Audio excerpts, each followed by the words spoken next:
말씀은 출애굽기 1장 8절부터 14절까지 말씀입니다. 제가 적는 성경으로 82페이지에 있습니다. 출애굽기 1장 8절부터 14절까지입니다.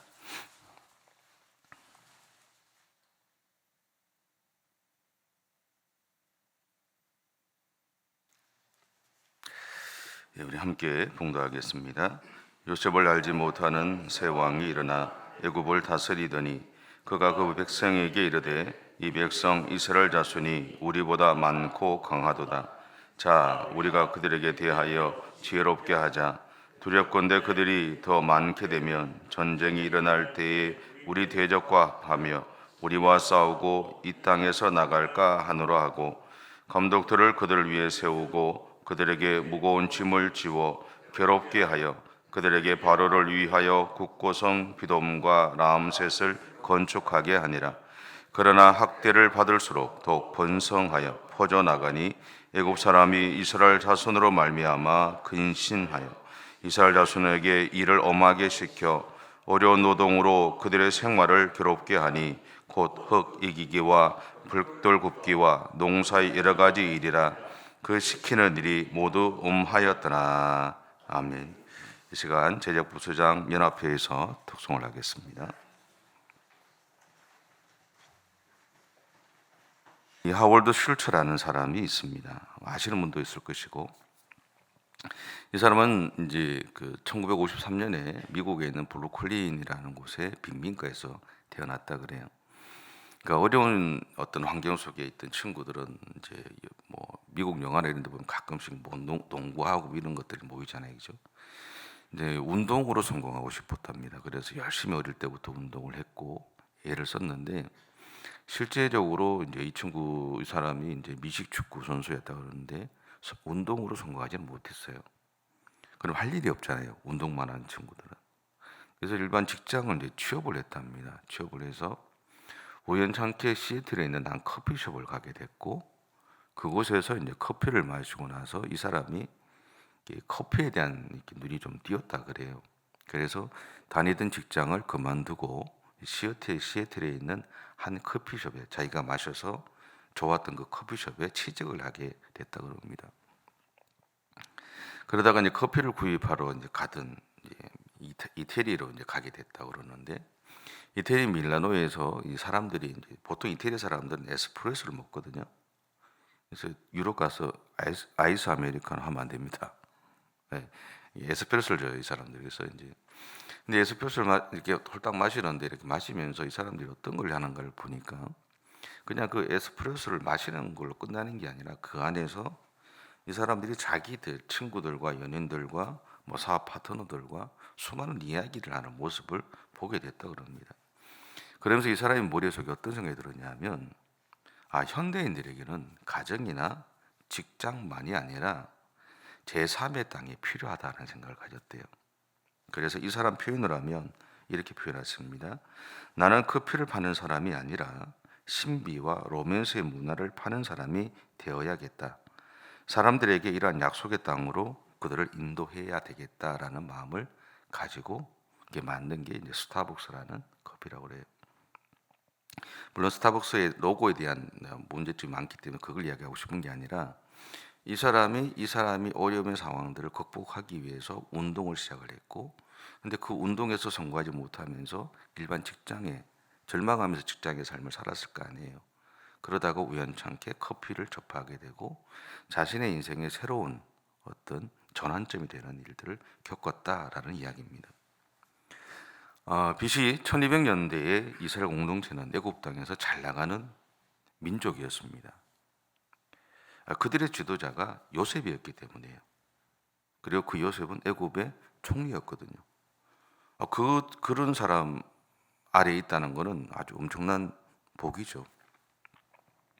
그래서 그들은 분배받았던 이 고센 땅에서 가축을 열심히 키웠고 그 결과로 그들의 삶은 풍성해졌습니다.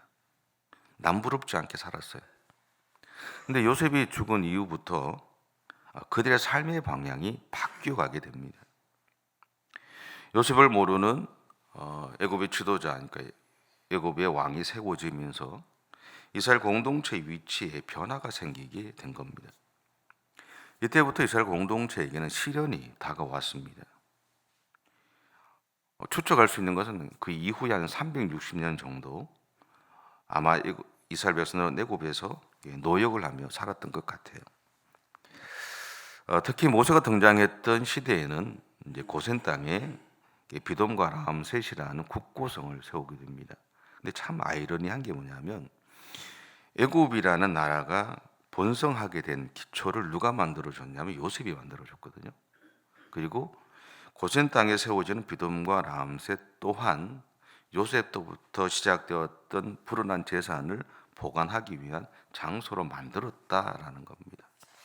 그런데 그 요셉의 가족들에게 그런 고통을 당하고 있다라는 거죠. 우리는 오늘 이스라엘 공동체에게 닥친 이 고통의 시간을 바라보면서 그들과 우리의 고통을 이해하는 두 가지 관점을 배우게 됩니다. 첫 번째는 고통 속에는 소명이 있다라는 겁니다. 하나님의 백성에게는 고통의 시간이 하나님이 나를 부르시는 소명의 시간일 수 있습니다. 한 젊은 목회자가 있었다 그래요. 이 목회자에게는 유난히 예쁜 딸이 하나 있었답니다. 자기 자녀가 이쁘지 않은 사람은 세상에 없지만 본인 입장에서는 유난히 이뻤다 그래요. 근데 언젠가부터 이 딸아이가 머리가 아프다고 자꾸 이야기를 하더랍니다. 근데 이게 목회를 하는 사람들은 좀 이해를 하는데 병원비가 없어요. 이게 웬간한 거 가지고는 병원을 잘 안 가거든요. 그러니까 이제 병원비 문제로 인해서 계속 차일피를 이렇게 미루게 됐답니다. 근데 그러다가 아이의 정상이 좀 더 심해지게 됐어요. 그래서 어쩔 수 없이 이제 병원을 찾아갔는데 가보니 뇌종양 말기였다 그래요. 이제 그러다 보니까 이제 그 아이는 계속 고통스러워하고 병원에서 나온 결과는 뭐냐면 몇 달을 살지 못한다라는 거였어요. 근데 아이가 당하는 이 고통을 지켜보고 있던 이 목사는 자기 친구인 의사를 찾아갑니다. 찾아가서 아이가 사는 동안만이라도 고통이 없게 해줄 수는 없느냐 물어봤대요. 어차피 기간이란 살아가는 기간은 몇 달이라는 것밖에 없지만 그 기간 동안만이라도 아이가 고통 없이 살 수는 없느냐 이렇게 물어봤더니 의사가 하는 이야기가 진통제를 좀 강한 걸 쓰면 고통은 없다라는 거죠. 고통이 없이는 해줄 수 있다고 그러잖아요. 그런데 그 친구가 어떤 이야기를 하느냐면 그렇게 되면 아이의 생명이 위험하다라고 그랬어요.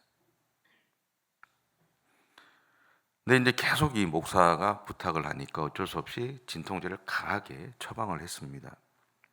근데 그때부터 아이가 이제 옛날처럼 이제 밝게 웃기도 하고 이야기도 하고 재롱도 피우고 하는 거예요. 근데 그 모습을 보고 이 목사 부부는 아이가 나은 것으로 생각을 한 거예요. 나았다고 생각한 거죠. 근데 10일 후에 아이는 하나님이 불러가셨어요. 목사이지만 부모잖아요. 사람이거든요. 그러니까 이 목사의 마음에, 부부의 마음에 어떤 마음이 드느냐면 자신의 딸을 데려가신 하나님이 이해가 되지 않는 거예요. 그러니까 목회를 하던 걸 내려놓고 방황을 했답니다. 한 4달 정도 방황을 하고 다시 마음을 잡고 새롭게 교회를 개척하게 되었다 그래요. 근데 이 목사가 어떤 얘기를 하느냐면 참 희한한 거는 그때부터 한 영혼이 가지는 가치가 자기에게 10배 정도 더 크게 느껴지기 시작하더랍니다. 그리고 그들의 고통에 공감하는 능력도 한 10배 정도 더 커지더랍니다. 그러면서 이 사람이 이런 고백을 했어요. 저는 딸을 잃어버린 후에 얻은 수많은 영혼들로부터 딸의 청혼을 느낍니다. 그리고 그때마다 살아갈 힘을 얻습니다. 마찬가지로 애굽 왕 바로의 압제는 이스라엘 공동체에게 430년 동안 자신들의 기억 저편에 숨겨두었던 하나님의 약속을 기억하게 했습니다. 다시 말하면 가나안 땅을 생각나게 만들었다라는 겁니다. 그래서 만약 이스라엘 공동체에게 평화가 계속 이어졌다면 그들은 가나안 땅을 향한 그리고 하나님의 약속을 성취하기 위해서 길을 떠나지 않았을 겁니다.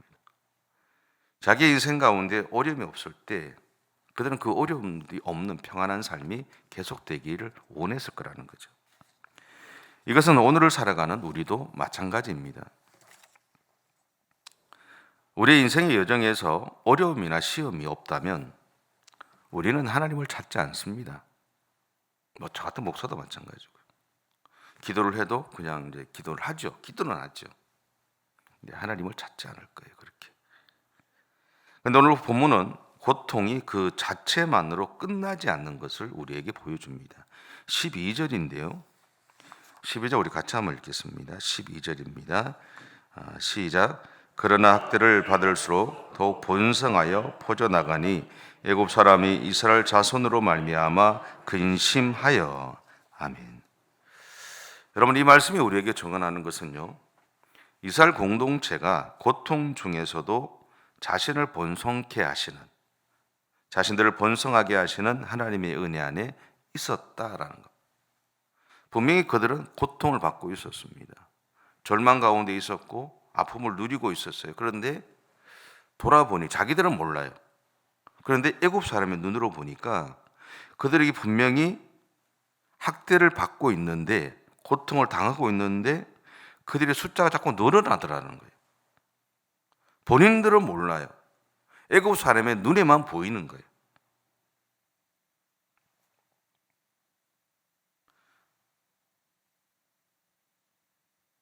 여러분, 오늘 고통의 자리에 섰을 때 절망하지 마십시오. 우리가 겪어내고 있는 고통에는 반드시 뜻이 있습니다. 고통의 자리에서 우리는 하나님이 우리와 함께 하시는 은혜를 누리게 되죠. 그리고 하나님의 축복하심도 있습니다. 그래서 지금 우리가 서 있는 고통의 자리는 오히려 하나님의 부르심을 경험하고, 그리고 약속의 땅, 곧 하나님의 축복하심을 향해 출발하는 현장이 된다는 사실들을 기억하셔야 됩니다. 오늘 우리에게 있는 어려움이 그냥 어려움으로 머물러 있지 않습니다. 우리는 찾을 수 없고 볼 수 없지만 밖에서는 그것이 우리를 향한 하나님의 축복하심의 자리라는 것을 밖에서는 볼 수 있다라는 겁니다. 그리고 그 시간들을 거쳐가서 우리가 우리의 인생을 돌아오면 보게 되죠.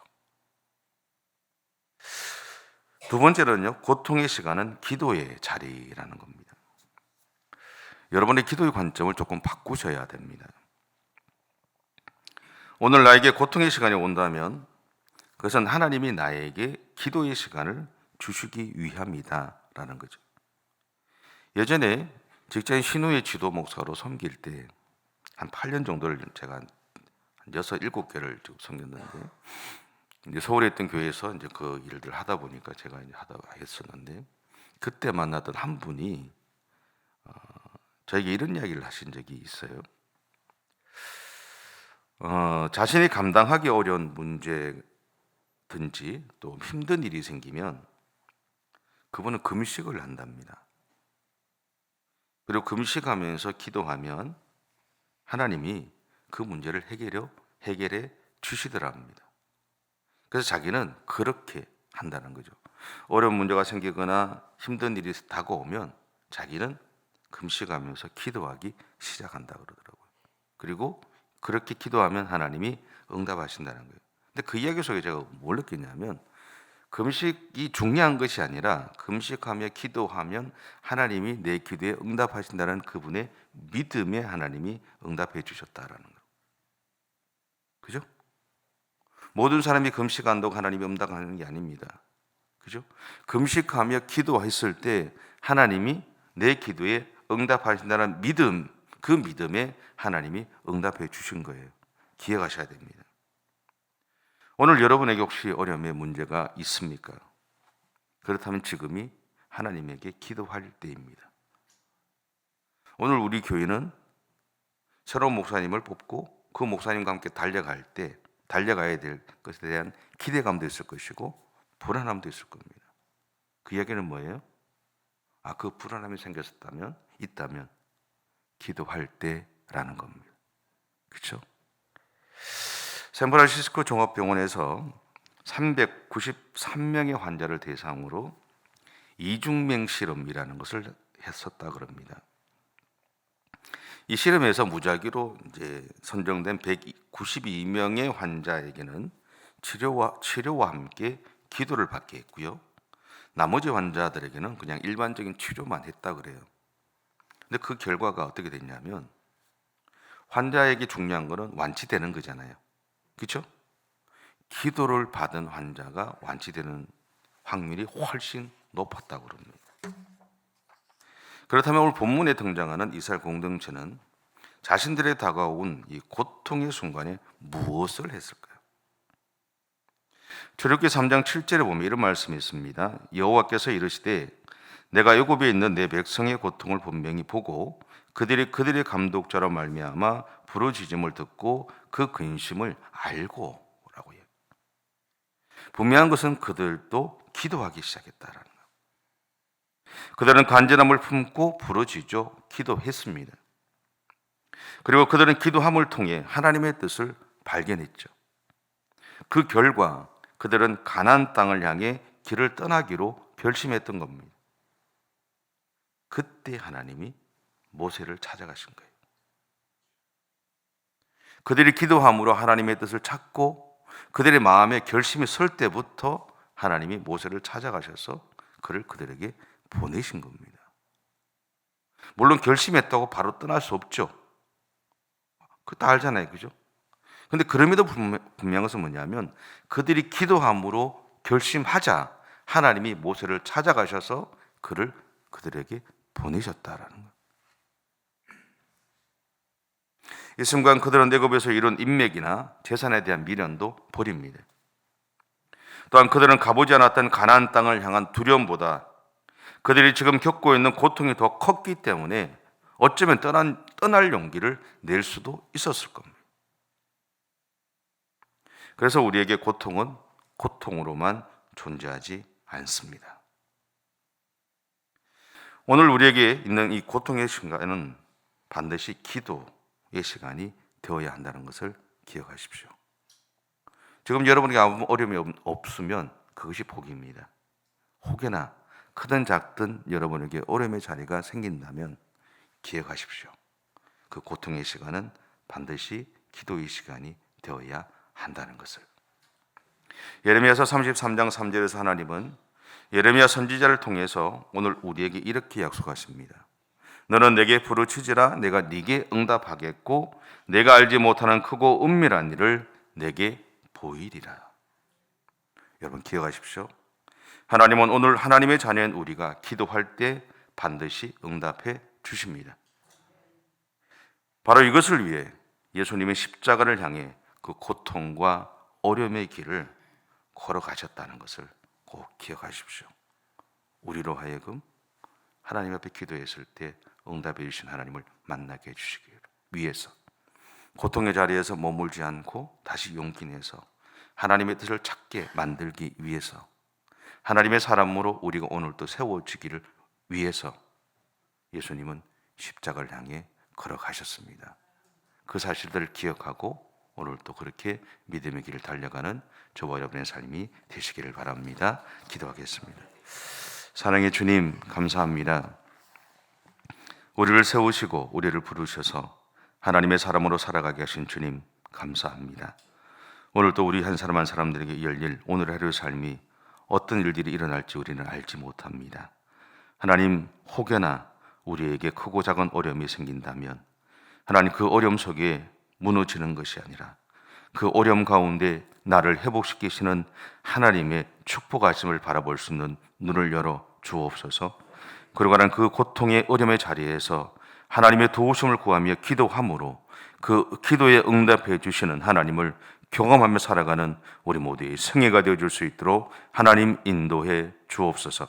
그래서 하나님 우리가 살아가는 걸음걸음 한 걸음 한 걸음들이 하나님 내디뎌질 때마다 하나님을 더 깊이 있게 알아가게 하시고 하나님의 뜻을 찾아가게 하시고 하나님의 손에 붙잡혀 하나님께서 우리를 승리케 하시는 그 하나님의 놀라운 은혜들을 경험하는 우리 모두가 되게 하시고 그 은혜를 나누며 살아가는 우리의 삶이 될 수 있도록 하나님 인도해 주시옵소서. 주께서 우리에게 이러한 하나님의 은혜를 주시기 위해서 기꺼이 십자가의 길을 가셨던 것처럼 우리도 용기 내어서 오늘 하루 하나님의 백성으로 하나님의 자녀답게 그렇게 믿음의 삶을 살아내가는 우리 모두가 되어줄 수 있도록 은혜를 허락해 주시옵소서. 감사드리며 예수님의 이름으로 기도드립니다. 아멘. 지금은 우리 주 예수 그리스도의 원하신 은혜와 하나님 아버지의 극진하신 사랑하심과 성령님의 감동 감화 위로 교통하시는 은혜가 사랑하는 모든 성도들과 가정과 생업 가운데 지금부터 영원까지 함께 하시기를 간절히 축원하옵나이다.